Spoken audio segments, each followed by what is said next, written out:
पुण्यात्मा, जो धर्मदास जी का प्रकरण चल रहा था उसके माध्यम से परमात्मा ने हमें शिक्षा दी है। धर्मदास जी को भी प्रेरणा दे करके निकाला काल के जालते हैं। तो धर्मदास जी ने गीता जी का पाठ किया, जिसमें 7वां अध्याय पूरा पढ़ा। फिर उसने देखा कि ये साधु, ये जो जिंदा है, ये मुसलमान भक्त है, ये हमारे गीता जी के ज्ञान से बड़ा प्रभावित है। अब कबीर साहब जी जो पढ़ रहा था ना, ऊंचे स्वर से बोलने लग गया गीता जी के पाठ को। कौन? धर्मदास। और कबीर साहब नोक रहे, बिल्कुल ठीक, वाह भाई वाह। तो इससे उसको ये हो गया कि तेरे ज्ञान को बड़ी रुचि से सुन रहा है। तो उसने 8वां अध्याय भी पढ़ा, फिर और भी पढ़ दिए। तो प्रभावित होकर हो सकता है ये कल्याण करवा लिया, हमारे गुरु जी के पास जाकर छोड़ दे गलत साधना को। उसका उद्देश्य ये था। तो वो पढ़ रहा है, और फिर जब उसने पढ़ लिया ना, फिर परमात्मा उसको समझा रहा है। अरे बोले आदमी, अब आप नाम जाप करते हो, हरे राम राम राम हरे राम, सीताराम राधे श्याम मिला दे। और तो गीता क्या कह रही है इसमें? यो मंत्र को नहीं जो तुम जाप करते हो, विष्णु जी का स्तोत्र है तेरी गीता जी में, रोज गीता जी का पाठ तू कर रहा है। अरे बोले आदमी, और इसमें क्या लिखा है? तो जब उसने ये सारा कुछ पढ़ लिया, जब परमात्मा ये निर्णय करने लगे जो दास आपके समक्ष कर रहा है। अब 17वां अध्याय का 23वां श्लोक देखो, अध्याय नंबर 17 और 23 नंबर श्लोक। इसमें क्या कहा है कि ओम तत् सत इति निर्देश है ब्रह्मण त्रिविध संवर्त। अब ब्रह्मण का अर्थ क्या लिखा है ना? ब्रह्मण माने सच्चिदानंद घन ब्रह्म का, यानी ब्रह्म सच्चिदानंद घन ब्रह्म। ब्रह्मण माने सच्चिदानंद घन ब्रह्म, यानी परम देव पुरुष, वो परम अक्षर ब्रह्म। कहते हैं ओम तत् सत इति निर्देश है ब्रह्मण त्रिविध समर्थ, यानी परम अक्षर ब्रह्म का के स्मरण का ये ओम तत्सत, यही निर्देश है इस 3 मंत्र को के 3 विधि से जाप करने का। इस ओम तत्सत, ये ओम मंत्र तो है ब्रह्म का, ये तो क्लियर है, और तत् और सत ये सांकेतिक हैं। ये दास आपको देगा, क्योंकि तत्वदर्शी संत के लिए ऑप्शन छोड़ रखी है गीता जी में 4th अध्याय के 34वें श्लोक में कि ये जो मैं ज्ञान गीता का बता रहा हूँ, ये तो मैंने तुझे दिया बता, इसके आगे जो ज्ञान है वो परम पूर्ण परमात्मा को पाने का कोई तत्वदर्शी संत बताएगा, उससे पूछो, वो जानता है। और वो उस परमात्मा के मुख्य ज्ञान में लिखा हुआ, तत्व ज्ञान में लिखा हुआ है। तो ये ओम मंत्र तो ब्रह्म का, और तत्व जो ये और मंत्र है जो दास देगा आपको, और अनुपदेशी को नहीं बताना है और ना ही बताया जाएगा।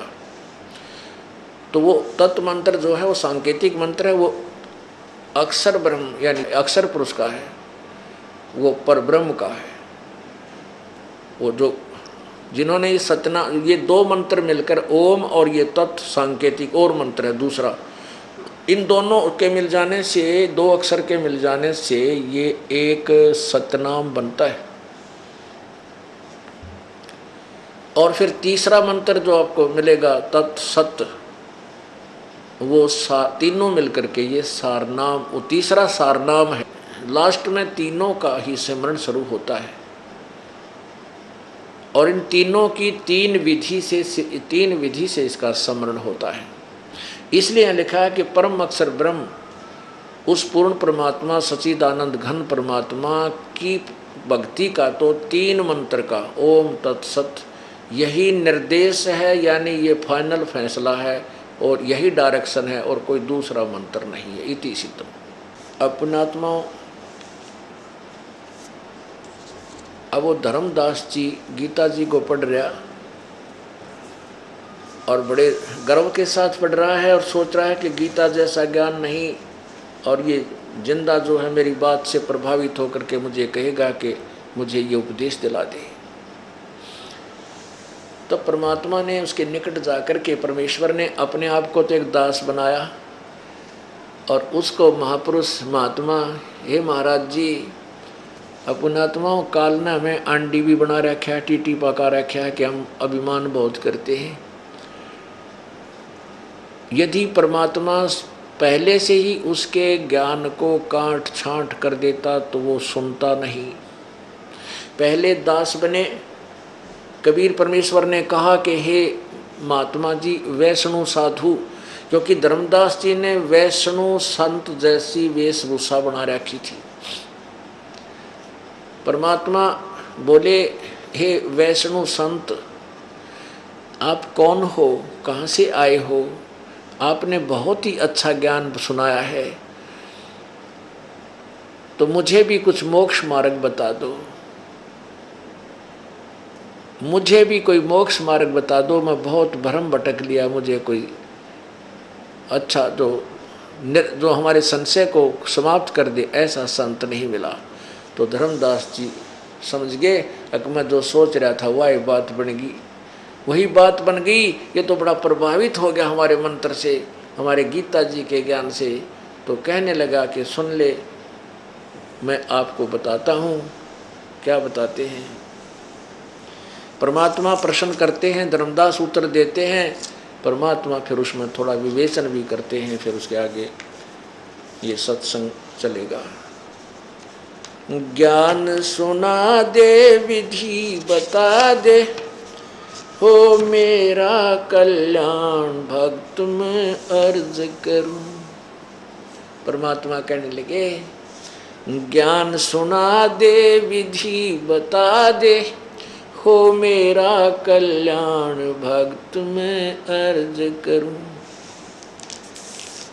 परमात्मा कहते हैं कि मुझे ज्ञान सुना दे और सुना दे, और मुझे परमात्मा पाने की विधि बता दे, ताकि मेरा कल्याण हो। धर्मदास यानी सेठ साधु, क्योंकि वैष्णु साधु रूप में वो विराजमान थे। अब धर्मदास जी को जो ज्ञान था वो बताने लगा। धर्मदास जब नो बोल्या, 68 तीर्थ नाऊंगा। धर्मदास जब नो बोल्या, 68 तीर्थ नाऊंगा। गीता जी का पाठ करत हूँ, इस विधि मुक्ति पाऊंगा। गीता जी का पाठ करत हूँ, इस विधि मुक्ति पाऊंगा। राम कृष्ण के गुण गाऊंगा, मिल स्वर्ग में स्थान भक्त में अर्ज करूं। ज्ञान सुना दे, विधि बता दे, हो मेरा कल्याण भक्त में अर्ज करूं।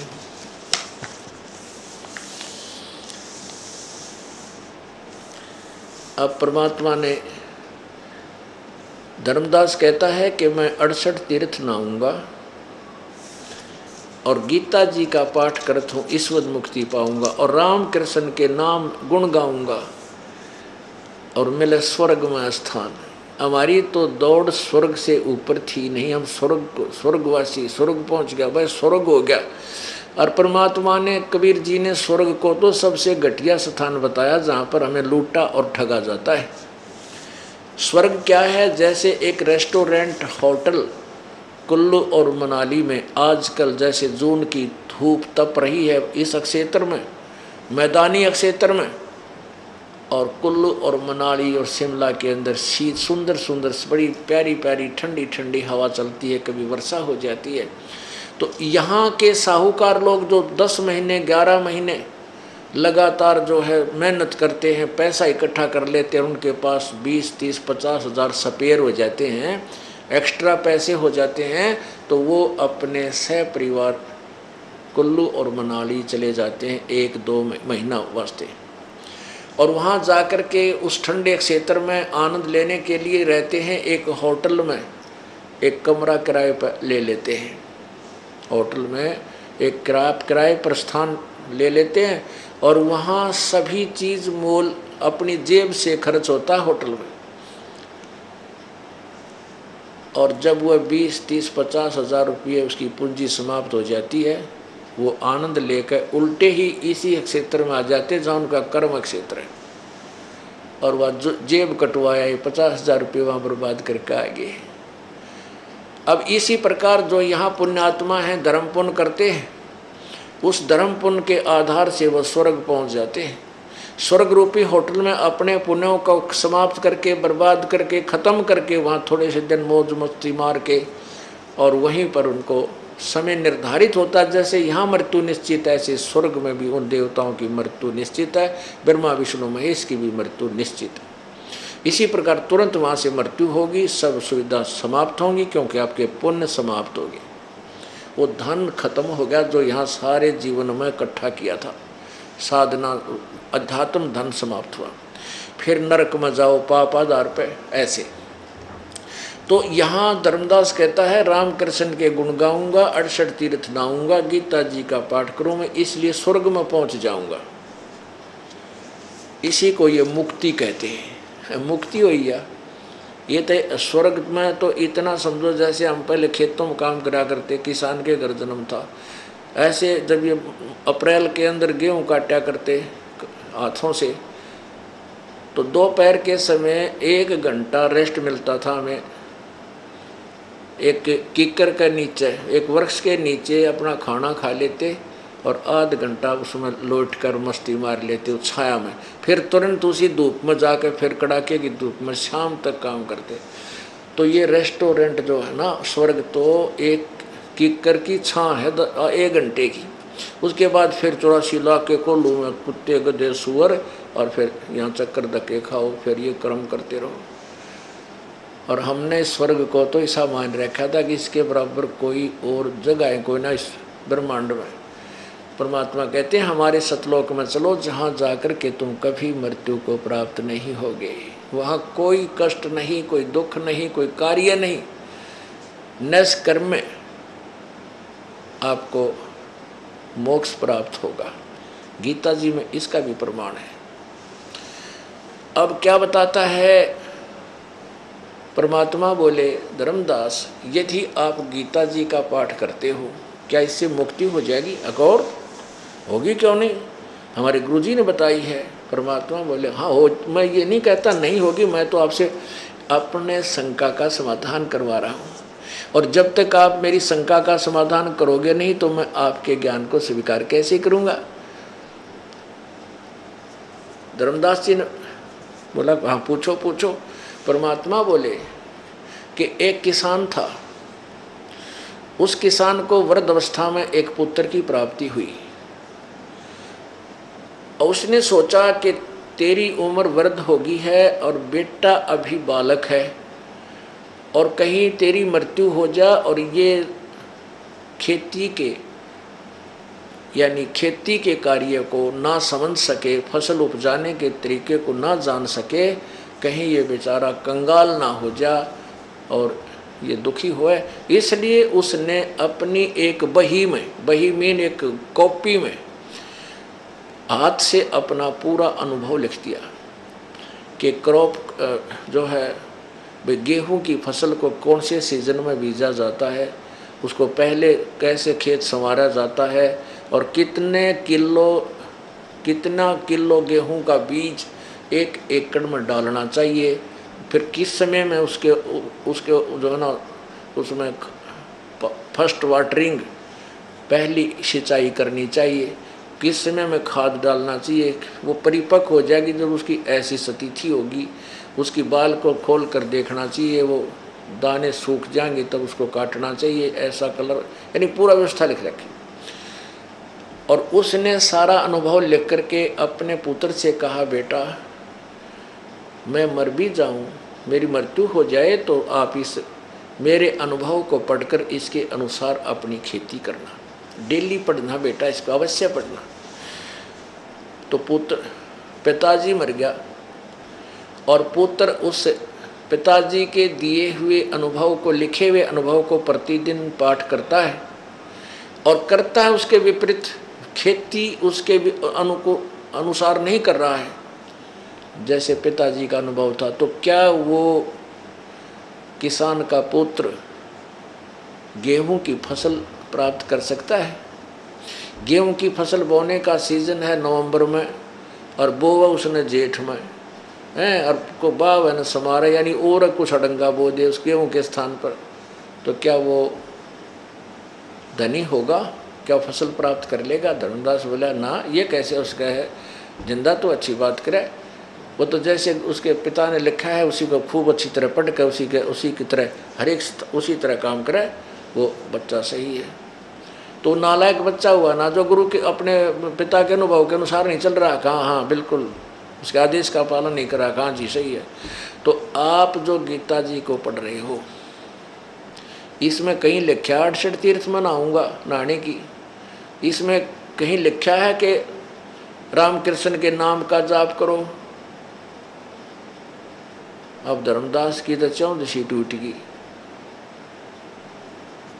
इसमें कहीं लिखा है एकादशी का व्रत रखो। अरे भले पुरुष है, तुम करो कुछ और कहो कुछ। गीता जी में लिखा पाठ प्रतिदिन पढ़ने से तेरा कल्याण नहीं, इसके पढ़ने से केवल ज्ञान होगा कि हमने ये क्रिया करनी चाहिए नहीं करनी चाहिए, और तू इसको पढ़ रहा है कर रहा है, वो कबाड़ जो इसके विरुद्ध, शास्त्र विरुद्ध है। तब आया पसीना भाई कह को तेरा गजब हो, ये बात तो बाबा जी काटेगी कहे। फिर न बोले जैसे इस तीर्थ के जल में, इस तीर्थ के जल में ना जाने कितने जीव जंतु हैं, और आप इसमें जो इस जोड़ में आप नहा के आए हो, स्नान किया है और ऐसे ऐसे मसल का नहा रहे थे, तो इसमें ना जाने कितने जीवों की हत्या कर दी तूने। ये सूक्ष्म जीव जो जल में घूम रहे थे, और वो जो लोटा भर का पानी का करमंडल साथ रखा हुआ था उसने, धर्मदास ने, उसके अंदर परमात्मा ने दिखाया कि देख तेरे इस लोटे में कितने जीव जंतु घूम रहे हैं, ये सारे इस तालाब में थे जो तू एक अमृत जल मान के लिया, इससे इसी से तनी गोबर लिपिया, पानी मिला कर माटी में शौच मान के, अरे इसमें ना जाने कितने जीव मार दिए, इतना रगड़ के नाला कि तुम मोक्ष कैसे पाओगा? तुमने पाप का ढेर बना लिया, और तेरी साधना शास्त्र विरुद्ध है। तुम्हारे मंत्र और ये जाप, ये 68 तीर्थ, ये श्राद्ध करना, ये सारे शास्त्र के विरुद्ध। और गीता जी के 16वें अध्याय के 23वें श्लोक में लिखा है कि शास्त्र विधि को त्याग कर जो मनमाना आचरण, मनमानी पूजा करते हैं, उनको ना तो कोई सुख हो, ना गति हो, ना मोक्ष हो, ना उनका कोई कार्य सिद्धि प्राप्त हो। फिर क्यों डले ढो रहा है? बस तेरा गजब हो गया। तो जब आई समझ में तो क्या कहते हैं, परमात्मा उत्तर देते हैं, तीर्थ जल में कच्छ और मच्छा, ये जीव बहुत से रहते हैं। यदि इस मथुरा के जोड़ में, इस जलाशय में, तालाब में नहाते तेरी मुक्ति हो, तेरे से पहले तो इसमें ये मछली और कछुए पहले स्नान करने लग रहे, ये तो पार हो जाने चाहिए थे सबसे पहले। ये तो जन्म इसमें हुआ इनका, इस पानी में ही फूटे भाग थरे के क्या साधना कर रहे हो। तीर्थ जल में कच्छ और मच्छा, ये जीव बहुत से रहते हैं। तीर्थ जल में कच्छ और मच्छा, जीव बहुत से रहते हैं। उनकी मुक्ति ना होती वो कष्ट बहुत सा सहते हैं। उनकी मुक्ति ना होती वो कष्ट बहुत सा सहते हैं। और सतयुग में राम कृष्ण नहीं थे, तब तुम किसका रटते नाम भक्त मैं अर्ज करूं। परमात्मा कहते ईब तुम कलयुग में राम कृष्ण, जय जय राम, राधे श्याम, सीताराम। और सतयुग में ना राम था ना कृष्ण था, तब वो उस समय के साधक भी तो कोई जाप जपते होंगे, कोई मंत्र राम का नाम होगा, वो बता। पसीने आगे, क्योंकि वेद और गीता में जो है, गीता जी में वेदों का सारांश है, और वेदों के मैं यजुर्वेद अध्याय नंबर 40 के श्लोक नंबर 15 में लिखा है, ओम कर्तुषमर कल्वेशमर कर्तुम समर। ब्रह्म तक की साधना का उल्लेख है कि ओम नाम का जाप काम करते करते सिमरण करो, विशेष कसक के साथ करो, और मनुष्य जीवन का परम कर्तव्य जानकर भगवान की भक्ति का उद्देश्य समझकर मनुष्य जीवन को ओम नाम का जाप करो। इसी प्रकार परमेश्वर भी यही बताते हैं, वेदों और गीता में कहीं हठ योग, तप ये करने को नहीं कहा, ना मेडिटेशन के लिए कहा। परमात्मा ने अपने सिंपल लैंग्वेज, अपने जो मुख्य ज्ञान में, तत्व ज्ञान में कहा है नाम उठत नाम बैठत नाम सोवत जागवे, नाम खाते नाम पीते नाम सेती लागवे। परमात्मा की भक्ति चलते फिरते उठते बैठते। आप बस में बैठो, सत्संग से जा रहे हो, 2 घंटे लगे 3 घंटे रोहतक तक बरवाला से अपना सिमरन करता जा, या कार में बैठे हो सिमरन करता जा, माला हाथ में ले ले, आते हो आते समय करते आओ। ऐसे ही कोई काम वश जाते हो, आप ऑफिस में जाते हो, उस समय का सदुपयोग करो। ऐसे कोई दुकान पर जाता है, ग्राहक आगे तक ठीक है, नहीं अपना बैठ कर माला जपन लाग जाए। और सत्कर्म मानना हमारा यह बात विश्वास ना होता कि हम मंत्र जाप करते हैं इससे कुछ लाभ होगा। आप करके देखो, जे आपकी दुकान के ऊपर लाइन नहीं ला दे परमात्मा, हम तीनों देखे जा, ओ किस कित बढ़ गया, उस दुकान में गया, ये इधर आवेगा, नो नहीं अपना माला लेकर भक्ति करें जा, देख तेरे बाग का हंग है क्यों नहीं आवेगा। और ठीक रेट लगा, मिलावट मत कर, कुछ दिनों में ऐसी छाप बन जाएगी, आपका नाम रोशन होगा, भगवान साथ होगा। तो हम स्वयं बनना चाहते चतुर, और स्वयं बनना चाहते मिलावट झूठ कपट के साथ सेठ कभी नहीं बन सकते, ये पल्ला गांठ लगा लेना। परमात्मा बनाएगा तब अवश्य बनेंगे। अब किसान है, हल जोतता है, हमने देखे ये आली सारा दिन और तक में कामना क्यों, हल और बैल। तो कई तो लक्ष्मी चंद की रागनी गाया करते, वह करा के बकवाद करें जानते, कोई कुछ गा रहा है, कोई फिल्मी गाने का। उस समय मालिक की कहता आरती कर ले, देर क्या रमैनी कर ले बैलों के साथ साथ, या अपना मंत्र जाप करता हुआ। जो पहला मंत्र है सांस का नाम है, बहुत ही सुंदर ढंग से होता है, क्योंकि परमात्मा ने जैसे भी 7वें अध्याय के 3, 4, 5वें श्लोक में कहा है कि 2 प्रकार की प्रकृति है। यह हमारे शरीर की जो प्रकृति है, ये भी हमारा सहयोग देगी भक्ति में। जैसे ये दास जूनियर इंजीनियर था और स्कूटर मोटरसाइकिल पर हमारा ज़्यादा आना जाना होता था, क्यों फील्ड में जाना पड़ता था। तो जब ये दास सिमरन करता रहता था, श्वास का सिमरन जो मुझे प्राप्त था 3 मंत्रों का, और रोहतक के अंदर से उस समय केवल एक ये भिवानी स्टैंड के ऊपर बहुत भीड़ बन जाया करती जब ऑफिस से आता था, तो उसके अंदर से सिमरन करता हुआ निकलाता था। हाथ और पैर अपने आप ऑटोमेटिकली क्लच और गियर के ऊपर अपने आप चले जाते हैं, इतने बढ़िया ढंग से सेट हो जाते हैं, और अपने आप स्पीड कम, और ये प्रकृति करती रहती है और मन सिमरन में लगा रहता है। ऐसा बीता मेरे साथ कई बार। हमारा ऑफिस प्रेम नगर में था, शीला बाईपास के आसपास, और वहाँ से आना पड़ता था हिसार रोड बाईपास पर। हमारा बार भाई से एक कुटिया बना रखी थी, तो उस भिवानी स्टैंड के ऊपर से मैं आता था, सिमरन करता हुआ इतना लीन हो जाता था। जब अपनी गली में मुड़ता था ना, जब याद आता था, घर वाले नो कह देते ना जी आज ये कि मैं दाल ख़त्म हो गई है, चीनी को नहीं, या लाइयो लिखवा देते थे। वहाँ जब मुड़ लेता था, जब याद आती थी रे कुछ सामान भी लेना था, तो वहाँ से 2 किलोमीटर फिर वापस जाता था लेने के लिए। इतना याद नहीं रहती थी उस भीड़ में कि कब निकला उस बाजार के माँ का।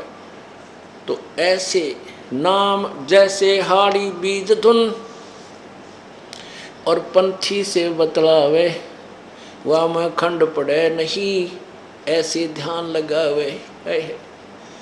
तो पुण्यात्मा हमारी प्रकृति ऐसी सेट हो जाएंगी, हाथों की जो हम करते हैं, हाली खेत में हल बावे, अपने आप बीज छूटता है, उसके हाथ की प्रैक्टिस हो जाती है, और बातें करता रहता दूसरे साथी से। रास्ते में कोई यात्री बात करता, कार्य पूछता, उसको बातें भी बता रहा है उसको, लेकिन अपने हल को नहीं रोकता, क्योंकि उसने उस दिन बीज बीजना अवश्य होता है, और हाथ से अपने आप उसके अनुकूल बीज छूटता रहता है। तो क्या बताते हैं,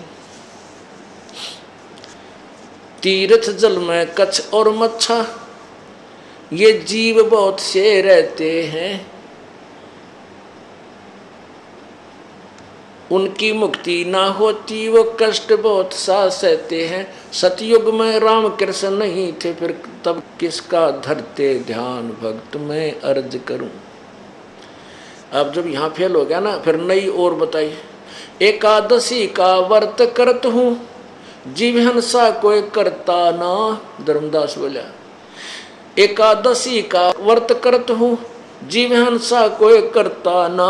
शिवलिंग पूजा गुरु की सेवा, किए बिना भी सरता ना। शिवलिंग पूजा गुरु की सेवा, किए बिना भी सरता ना। शालिग्राम की पूजा करूं मैं, दिन में सुबह और शाम भक्त में अर्ज करूं।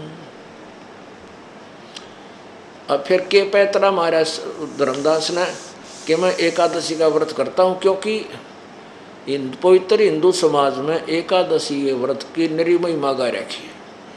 तो उसको कति पवित्र मान के कि देखूंगा यू के कहेगा जिंदा महात्मा क्यों बेटा एकादशी का व्रत कराया करूं ग्यास का। और हम कोई जीव हिंसा नहीं करते, ये थोड़ा थोड़ा दुख मानने लग गया सच्चाई का। क्योंकि ब्राह्मण जैसे सामने वो मुसलमान संत फकीर बैठा था और धर्मदास जी मान रहा था कि मुसलमान तो मांस खाते हैं, जीव हिंसा करते हैं, वो जो ना बकरे काटते हैं, बकरीद बनाते हैं। इसलिए थोड़ी सी वो टोंट भी कस गया कि हम जीव हिंसा नहीं करते, हम जीव हिंसा नहीं करते, कभी भी जीव हिंसा करते उनको पाप लगता है, वो मोक्ष कभी प्राप्त नहीं कर सकते। धर्मदास ने बोला और फिर कहता है शिवलिंग पूजा गुरु की सेवा। शिव का लिंग ये पत्थर ये भी पूजते हम, और गुरु जी की सेवा बिना हमारा काम नहीं चलता, यह आध्यात्मिक मार्ग है। और शालिग्राम की पूजा भी करता हूँ, जैसे विष्णु जी की मूर्ति की पूजा करता हूँ सुबह शाम। अब परमात्मा बोले भाई वक्त व्रत करे से मुक्ति हो, तो अकाल पड़े क्यों मरते हैं। परमात्मा कहते हैं धर्मदास एक बार अकाल पड़ा था, सूखा पड़ गया और उसमें इतना बुरा हाल होकर के प्राणी मरे, किसी को कुछ आहार प्राप्त नहीं हुआ, पत्ते भी तोड़ कर खा लिए, बोधी बाढ़ थी कूट कूट कर वो भी खा ली, और 15-15, 20-20 दिन 1-1 महीना कति निराहार रह करके प्राण त्यागे। उसमें सारे व्रत हो गए, मंगल का भी, सोमवार का भी, आठम का भी, छठ का भी, सातम का भी, त्रि एकादशी का भी। तो वह मर क्यों गए? वो तो पार होने चाहिए जब इतने सारे व्रत हो गए उनके तो इकट्ठे। व्रत करे से मुक्ति हो, तो अकाल पड़े क्यों मरते हैं। शिवलिंग पूजा या शालिग सेवा अनजाने में करते हैं। शिवलिंग पूजा और या शालिग सेवा अनजाने में करते हैं। चेतन हो के भूल रहे हुए, पत्थर से निर्भराम भक्त में अर्ज करूं। कहते हैं बोले आदमी यदि व्रत करे तो मुक्ति हो, ये तो आप समझ गए। और शिवलिंग पूजा, ये पत्थर की पूजा, शालिग की पूजा कति अनजानपने में बिना ज्ञान के करते हैं। क्या ये पत्थर तुम्हें लाभ देगा? पुण्यात्माओं, जैसे एक सेब की मूर्ति है, सेब के फल की मूर्ति यानी पत्थर या प्लास्टिक की हो, आम की हो, और वो मूर्ति बुरी नहीं, लेकिन वह मूर्ति आम का काम नहीं, आम का चित्र, आम की मूर्ति आम का काम नहीं कर सकती, आम के गुणों से युक्त नहीं। वो चित्र केवल उसकी जानकारी देता है, चित्र होना आवश्यक है। अब जैसे हम बच्चे को पढ़ाते हैं कि आ का आम, चित्र नहीं होगा तो आम न समझे, या तो ओरिजिनल वस्तु हो कि ये है आम। जैसे हम बताएं कि ये पेन, तो चित्र इसका अवश्य होना चाहिए, या तो ये स्वयं हो या चित्र हो, तभी समझेंगे। तो चित्र भगवानों के होना आवश्यक है, लेकिन उस चित्र पर आधारित हो जाना ये मूर्खता है। जैसे आम का चित्र है, आम के चित्र को देख करके उसका इतना अच्छा स्वरूप होता है कि उसको खाने को दिल करता है, उसको प्राप्त करने की चेष्टा होती है, कहीं आम मिल जाए खाऊं। तो उस चित्र के ऊपर आसक्त हो जाना, जैसे आम के फल का चित्र है, और वो उससे पता चलता है कि आम मीठा है, जो फलों का राजा है, तो इसके गुण गाएं जा, और उस आम के चित्र पर माथा टेकें जा, उसकी आरती करें जा, उसको धूप दीप करता रहे। क्या वो आम प्राप्त हो जाएगा? नहीं। वो चित्र में जो आम है उसको ओरिजिनल को पता कर, वो कैसे विधि है, उसकी विधि न्यारी है। वो चित्र वाले आम को प्राप्त करने की उसकी विधि है कि पहले मजदूरी कर, फिर जेब में पैसे लेकर बाजार में जा, और आम आम पुकार और लेकर फिर खा। ये पत्थर जो शिवलिंग तू लिए फिरता है, जो तू भगवान शालिग्राम विष्णु जी की मूर्ति ले रहा है, इस मूर्ति से, ये मूर्ति भगवान की है, ये भगवान नहीं है। ये मूर्ति सेब की है, ये सेब नहीं है मूर्ति। ये मूर्ति वाला जो चित्र तू लिए फिरता, भगवान विष्णु की मूर्ति चांदी की बना रखी है, चाहे पत्थर की ले रहा है, ये भगवान विष्णु नहीं है, ये उसकी केवल मूर्ति है। आप उस भगवान को प्राप्त कर, उस सेब को प्राप्त कर, उसकी विधि न्यारी है, उसकी मजदूरी कर पहले, उस मजदूरी से फिर वहाँ पहुँच। जैसे नाम के सिमरन साधना या मजदूरी है, इससे वो भगवान तुझे लाभ देगा। अब व्रत करने का गीता जी मना किया है, देखिएगा 6 अध्याय का 16वां श्लोक। ये गीता ज्ञान कहता है, दाता कहता है अर्जुन यह योग, ये देखिए श्रीमद् भगवत गीता 6 अध्याय का 16वां श्लोक, ये 6वां अध्याय और ये 16वां श्लोक। अर्जुन यह योग, योग माने साधना भक्ति, न तो बहुत खाने वाले का और न बिल्कुल न खाने वाले का, यानी व्रत रखने वाले का। न तो बहुत खाने वाले का दड़ी पक्का खा ले और फिर तोड़े जांगड़ाई आए जमाई, वो कैसे भक्ति करेगा? अल्पाहार करे, यानी खाने योग्य खावे, घना नहीं खावे। और बिल्कुल ना खाने वाले का, जो बिल्कुल नहीं खाता, वो व्रत रखता है। और न बहुत सहन करने वाले का, यानी सोने वाले का, और न सदा जागने वाले का ही सिद्ध होता है। यानी न तो घना खावे, ज़्यादा खाने से भी आलस बनता है, और ना बिल्कुल ना खाता, उसके वैसे पसीने आए रहे। आप एक दिन रोटी छोड़ कर देखो क्या हाल होगा आपका। रोटियाँ याद रहेंगी, भगवान याद ना रहता। हमने खूब देख रखा, मंगलवार का व्रत रखा करता है, दास हनुमान पुजारी था, 25 वर्ष रखा है, और फिर बचपन से शुरू कर दिया था, चौथी कक्षा से। बालक थे, बचपन में भूख वैसे ही नहीं मुश्किल से सहन होती है, तो 12 बजे पाछे बताई थी, 12 बजे के बाद खाना खा सकते हो। तो 12 बजने मुश्किल हो जाते, वो नो देखे जाते 12 कब सी बजे होंगे, सूर्य इधर आ ले, जब गाड़ी भी ना थी सी। तो वो रोटी याद रहा करती, हनुमान ना याद रहा करता, हनुमान जी ने सांझ नहीं याद आया करता, जो वो उसका 40 का टाइम होया करता, या प्रसाद बांटा करते 100 रुपये की बूंदी, और उस समय कल्याण समझते थे। है तरह के भाई, जिन हर जैसा सुमरिया ताको तैसा लाभ, ओसा प्यास न भाग ही जब लग दसे निआब। अब क्या कहते हैं परमात्मा के, जिन्होंने जैसा भी प्रभु की साधना की, उनको उतना ही लाभ मिलेगा। जैसे ओस के चाटने से प्यास नहीं बुझ सकती, प्यास बुझेगी जब 1-2 गिलास गट गट पी जावांगे। तो जैसे हम 100 रुपये का प्रसाद बांट के चौड़े हुए फिरा करते, एक बात बहुत बड़ा पुण्य कर दिया। परमात्मा कहते ये तो तुम ओस चाट रहे थे, ओस चाटा करते, और अब आप यहाँ भक्ति कर रहे हो, दान कर रहे हो दोनों हाथों से, और आपको देखियो कि ये शास्त्र अनुकूल साधना, इसका आपको प्रतिफल जबरदस्त मिलेगा। ये आप गिलास के गिलास पी रहे हो, इससे आपकी तृप्ति होगी, आपकी भक्ति प्रफुल्लित होगी, इससे अधिक लाभ होगा। जिन हर जैसा सुमरिया ताको तैसा लाभ, यानी जो जितना धर्म पुण्य साधना करेगा, उतना ही उसके गुड अकाउंट में उतना लाभ मिलेगा। ज़्यादा करेगा उसको ज़्यादा मिलेगा। ओस चाटन से प्यास नहीं बुझे, वो तो गिलास के गिलास पीने से ही प्यास बुझेगी, पानी पीने से। अब फिर धर्मदास जी ने एक दूसरा पैंतरा ये मारा था कि हम जीव हिंसा नहीं करते। परमात्मा कहते हैं कि तुम चेतन होकर भूल रहे हो, पत्थर पर भी निफरामा निश्चिंत, तुम खुद बोलता है, चलता है, फिरता है, और तेरा भगवान ने तू उठाए फिर बोलता ना, सुनता ना, या मूर्ति से सारा दिन इसका आगे आरती करेगा, यूँ आँख पाड़े बैठा रहता है। तो ये मूर्ति है ओनली, ये भगवान नहीं है। और फिर क्या बताता है परमात्मा, कहते हैं भाई तीर्थ बाट चले जो प्राणी, वो जीव बहुत से मारे है। तीर्थ बाट चले जो प्राणी, वो जीव बहुत से मारे है।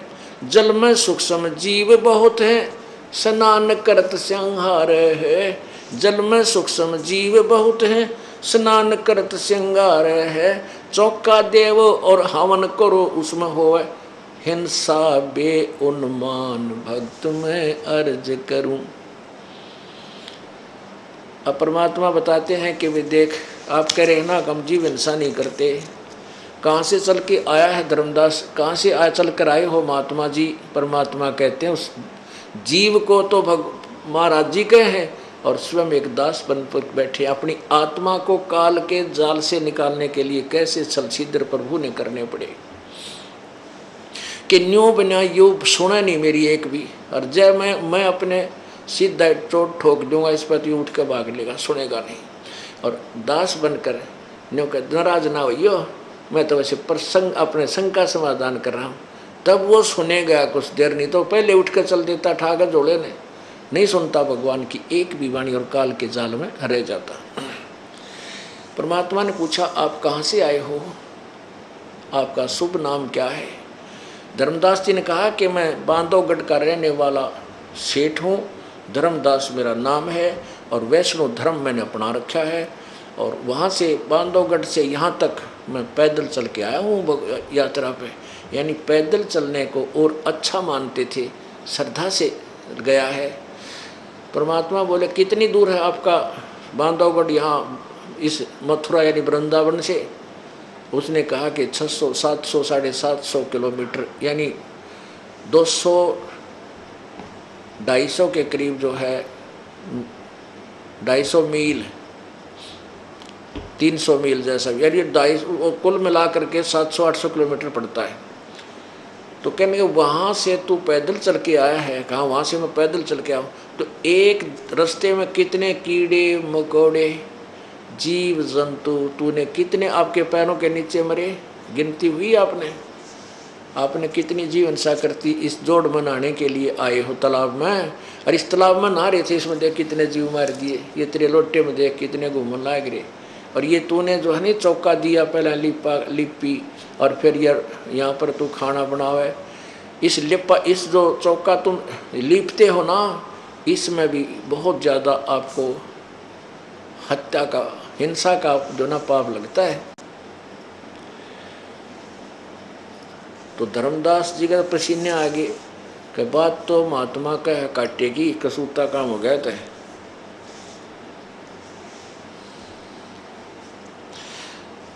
और कहते तुम हवन करते हो ना लकड़ियाँ डाल कर, लकड़ी डाल ली उसका माँ फिर स्वाहा स्वाहा, इसमें भी बहुत जीव मरते हैं भाई। अब खाना बनाओ उसमें भी जीव हिंसा होती है, खाना खाओ उसमें भी जीव हिंसा होती है। आप घूमने फिरने जाते हो, फ्रेश होने जाते हो, पेशाब करते हो, उसमें जीव हिंसा होती है। फिर आप जो है ना, आप कहते हो जो जीव हिंसा करता हो पाप मुक्त नहीं हो सकता, कभी मुक्त नहीं हो सकता। तो तेरी मुक्ति क्यों करो, कैसे होगी धर्मदास।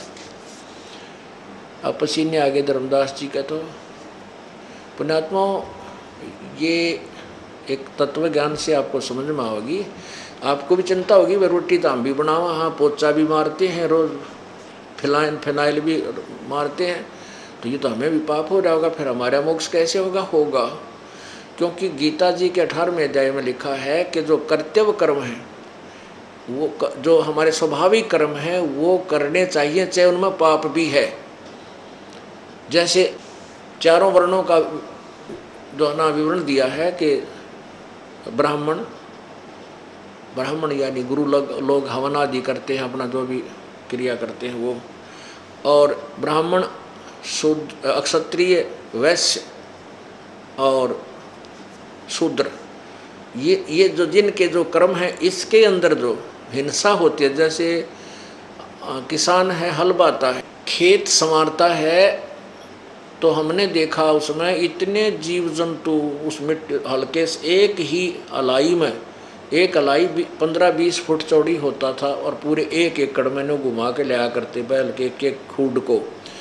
तो उसमें इतने कीड़े मकोड़े जीव जंतु गिलगिले से, ये गंडेवे से, और नरे ऊपर आकर उनके, और कीड़ियाँ के बिल झुंड के झुंड बाहर आकर मर जाते। को फाड़ी एकाधे के मंडक का फाड़ी, वो कोसा जो होते ना जिससे खेत होते हैं, उसको फाड़ी कहते हैं। उसके द्वारा कछुआ के भी माँ जाया करते, वो मर जाते और ऊपर उनको पक्षी खाते, उनको घर से बेघर कर दिया जाता। अब कहते हैं यो पाप तो तुम्हारा लगेगा, लेकिन इनकी विधि बताई है। अब गीता में तो यूँ लिखा ये करने चाहिए चाहे पाप भी है, और करने पड़ेंगे, और कहाँ जाओ पेट तो भरना ही पड़ेगा। गीता और वेदों में इन पापों के नाश करने का समाधान नहीं है, इसीलिए ये दोनों भोगने पड़ते हैं, पुण्य भी और पाप भी। पाप भी निरेहो हैं, वह भी गुड बैड अकाउंट में लिखे जाएंगे आपके में, और पुण्य आप कर रहे हो जो विशेष तरीके से दान धर्म करते हो वो पुण्य में लिखे जाते हैं। आपको दोनों भोगने पड़ते हैं। और परमात्मा कबीर जी के पास यानी इस दास को जो दी है वह जड़ी, उसके वो मंत्र जो है आपके प्रतिदिन के पापों को समाप्त कर देता है, जो जान के नहीं करते। आपके स्वाभाविक कर्मों में जो पाप होते हैं उनको ये मंत्र आपको दिए जाते हैं, ये प्रतिदिन उनके ऊपर, जैसे कपड़ा पहनते हो, उसको पैंट कमीज पहनते हो, कुर्ता धोती पहनते हो, पजामा, तो उसको प्रतिदिन साबुन और जल से धो दिया जावे तो वो स्वच्छ रह जाता है। ऐसे ही इन महापुरुषों की थ्योरी इसलिए शास्त्र विरुद्ध थी कि इनको कंप्लीट नॉलेज नहीं था, इनको पूर्ण ज्ञान नहीं था। जैसे भाई परमात्मा पाप काट ही नहीं सकता, इन परमात्मा तक का बेरा नहीं था, ये ब्रह्म को भगवान मान रहे, इसकी साधना करते थे। इससे दोनों ही भोगने पड़ते हैं, पुण्य और पाप। जैसे कर्म करेगा ये सिद्धांत है ब्रह्म तक का कि वो दोनों भोगने होंगे, वैसे ही कर्म भोगने होंगे। पूर्ण परमात्मा का विधान है कि जब ही सतनाम हृदय धरो भयो पाप को नासे, जैसे चिंगारी अग्नि की वही पड़े पुराने घासे। 1000 क्विंटल घास पड़ा हो, सूखा फूस पाती हैं, और उसमें एक माचिस की सीख जलती हुई लगा दे और उसको सारे को फूंक कर ढेर को और छोटा सा कर देगी, और फिर हवा चलेगी, उसने इधर उधर फेंक और सब साफ हो जाएगा। तो ये विधि परमात्मा के पास ही है, पूर्ण ब्रह्म के पास वो शक्ति है, कबीर जी के पास, परम अक्षर ब्रह्म के पास। और वो उस ओम तत्सत इस 3 मंत्र के जाप से, जिसमें सत्यनाम भी है, प्रथम सत्यनाम से प्रारंभ हो जाएगा पाप कटना। तो उस सतनाम से ये प्रतिदिन के हो रहे स्वाभाविक कर्मों में, हमारे चारों वर्णों के कर्मों में जो पाप हैं वो प्रतिदिन कट जाते, समाप्त हो जाते हैं। जानबूझ के करोगे, क्योंकि भगत जानबूझ के कर नहीं सकता, उसको इतना ज्ञान भी दे दिया जाता है। अब जैसे पूर्ण संत के बिना कोई भी अधिकारी उपदेश देने का नहीं है। इस पृथ्वी पर आज के दिन कोई पूर्ण संत नहीं है इस दास के अतिरिक्त। ये अभिमान ना समझो, ये यथार्थ बात समझना। दास को अभिमान नहीं करता, इस दास के अतिरिक्त कोई अधिकारी नहीं है। बाकी सब दुनिया को भ्रमित कर रहे हैं, झूठे लाइसेंस बना रहे हैं। अब जैसे कोई व्यक्ति सड़क पर जा रहा है, उससे दुर्घटना हो जाती है, मोटर कार चला रहा है या मोटरसाइकिल चला रहा है, तो उसका सबसे पहले आकर के पुलिस वाले लाइसेंस पूछेंगे कि तेरे पास ड्राइविंग लाइसेंस है। अगर लाइसेंस है तो वो बच गया, क्योंकि ये मालूम है, उस लाइसेंस का स्पष्टीकरण है कि ये अनजान ड्राइवर नहीं है, ये ट्रेंड आदमी है, और जान के एक्सीडेंट ये कर नहीं सकता है, क्योंकि मृत्यु स्वयं की भी हो सकती है। तो ये कोई इत्तेफाक हुआ है, हादसा है, तो वो बरी हो जाता है। और उसके पास लाइसेंस ना पावे, और पावे तो डुप्लीकेट किसी अनधिकारी का बनाया हुआ, तो सीधा जेल में जावे। तो इस प्रकार जैसे आप प्रतिदिन जो कर्म कर रहे हो ये जान कर नहीं करते, ये होंगे अनजानपने में, लेकिन इनका भी दंड आपको भोगना पड़ेगा, क्योंकि आपके पास वो लाइसेंस नहीं है, आपके पास पूर्ण संत से प्राप्त वो मंत्र प्राप्त नहीं है। और जिनको मंत्र प्राप्त है, कोई गुरु बना रखा है, वो अनधिकारी से डुप्लीकेट लाइसेंस लिए फिरते हो, तुम सीधे जेल में यानी सजा होगी, तुम्हें पाप लगेंगे। बोलो सतगुरुदेव।